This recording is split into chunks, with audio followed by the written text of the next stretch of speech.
quickly. My name is Sally Hudson, and I serve the 57th District here in Charlottesville and Albemarle in the General Assembly. I am in the House of Delegates, first-term freshman, and very thrilled to be there. We got a lot of good work done in our last General Assembly session. One of the perks that comes with that position is that I am also a member of the 5th District Committee here, and that is why I have been given the honor of hosting this forum that we have today and moderating so that you have a chance to hear from all of our candidates. Real quick, let me give you a rundown on the rules so that everybody knows what to expect.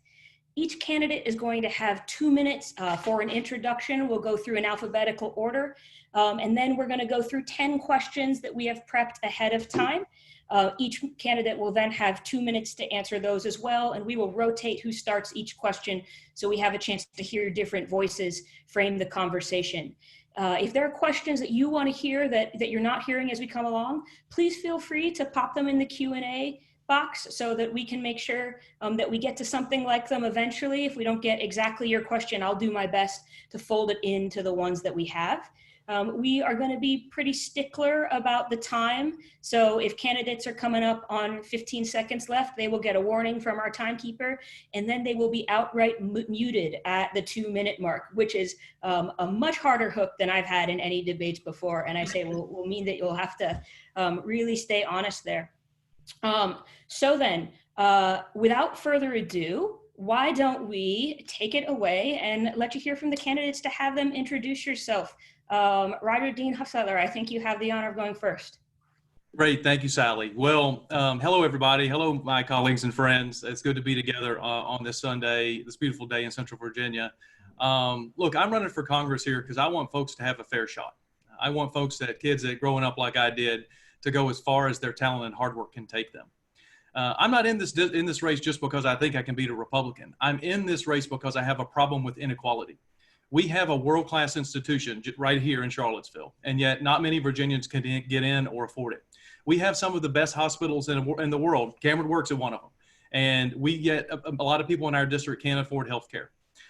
Downtown Charlottesville is booming, and not everybody can see themselves living there. I'm in this district because I want to fight to make sure that the people in Charlotte County can have a public option on their healthcare exchange. I'm in this race because I want to make sure the kids in Buckingham County can have broadband internet so they don't have to go to McDonald's to do their homework. And I'm in this race because I know what it feels like to live in a family that lives paycheck to paycheck. I know this district. I'm not in this just because I think we can win. I'm in this because we've got to close the inequality gaps in our country. It is absolutely destroying us. It is at the heart of what is driving us apart. It is why people are going into the streets to protest peacefully, to know that, their voices can be heard. And the events of the last couple of weeks have really been on my mind and on my spirit. And, to be honest, I don't know if I'm going to be as high energy today as I normally am, because it is just a soul-crushing time right now in our country for people of color, for African Americans, for folks who are just really struggling. Maybe they lost their job. But we'll try to be as upbeat as we can. We've got a lot of great things to talk about. And the race is 3 weeks from Tuesday. So we're excited about the battle here. We're excited about fighting hard to win the election, but also fighting hard to beat the Republican this fall. Thank you. Thank you so much, RD, and thank you for setting a good example from the top about minding the time. Our next candidate here is John. Take it away. Thank you, Sally. Our nation's had an awful week. We passed the 100,000 mark for COVID-19 deaths. 40 million people are out of work, and we suffered another heinous travesty of police violence against a person of color. Americans are sick, they're out of work, and they're rightfully angry about the injustices and the incompetence of a president who measures success by the stock market and is oblivious to the needs of the nation. The lack of leadership is stunning and heartbreaking for our country, and we have fallen so far so fast. But we need each other in good times, and especially in times of crisis and loss. But the current health and racial crises have shown us that our current representative in Congress is unwilling to stand up to a president who throws fuel on fires and even starts them as a means to distract. It's up to us, the Democrats, to provide the leadership to right the wrongs and reunite this country. And the stakes could not be higher. This pandemic has magnified challenges that have been ignored for years. And now more than ever, we need leaders with vision, work for justice, equality, good paying jobs, reliable and affordable health care for all Americans, leaders that recognize that if we don't solve the climate crisis soon, nothing else will matter. You know, in the Marine Corps and as a business leader and as an elected official, I've always trusted teams of experts and professionals to do what they do best. I take what I learn and I use it to work across the aisle and to negotiate solutions to get things done. And I've made tough votes as a county supervisor on having to raise taxes, on voting against the Second Amendment sanctuary resolution, and on raising teacher pay. And my life has been a life of public service from when I put the Marine uniform on at age 22 to when I hung it up 26 years later. I've been in business all 35 years I've lived in Virginia. I bring leadership, experience, and a proven track record of getting elected and making tough choices. Thank you. Thank you so much, John. Our third candidate to speak today is Claire. Hello, everyone. It is nice to be here today, albeit at the end of a really tough week. I am a kid from Virginia who decided when I was 10 that I wanted to serve my country. I joined the Marines after college. I served as an intelligence officer in Iraq. I continued my service with the Army in Afghanistan. I was an advisor to General Petraeus. I worked with the Obama administration on critical legislation. But I am also a mom. I am a mom of 3 kids. I am the wife of an active duty Special Forces soldier. I am a survivor of sexual assault. I am a fierce advocate for equality. And I am here in front of you today because every part of who I am pushed me. When politics got so personal in the last few years, I had to stand up. I had to act.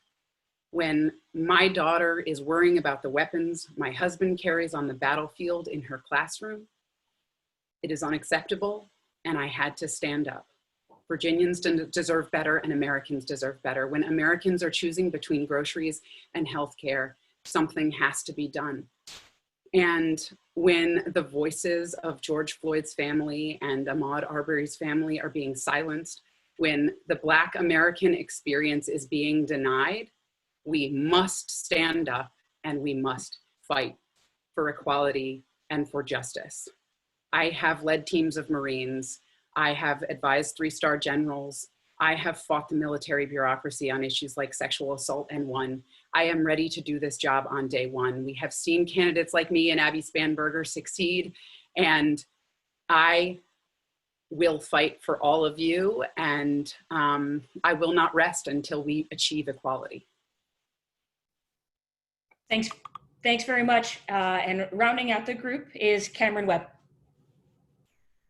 My 5-year-old son walked down the stairs last night to find my wife, Leanne, and I sitting on the sofa watching the news. And Lennox looked up at the TV and he remarked innocently but appropriately, "Daddy, why is that car on fire?" And so, you know, I know that I only have 2 minutes to introduce myself, but what I know is that in the world of inequality, you don't get something unless you're willing to give something up. And I want to give up a couple of seconds just to take a moment in remembrance of Ahmaud Arbery, of Breonna Taylor, of George Floyd, and of the countless other lives that have been lost in this centuries-long struggle for racial equity, if you all will indulge me.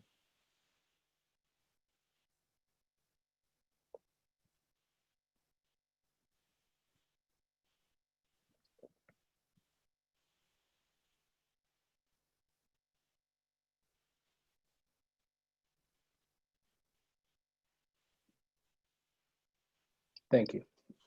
My name is Cameron Webb. I'm the descendant of enslaved Africans, the son of first-generation college students, and I'm a physician, lawyer, and educator here in Charlottesville, Virginia, at the University of Virginia. I'm a born and raised Virginian from Spotsylvania County, married to a born and raised Virginian from Appomattox County. We left the Commonwealth to pursue our medical training. We gained expertise and experience around the country before coming back home to raise our kids and also coming back home to serve our communities.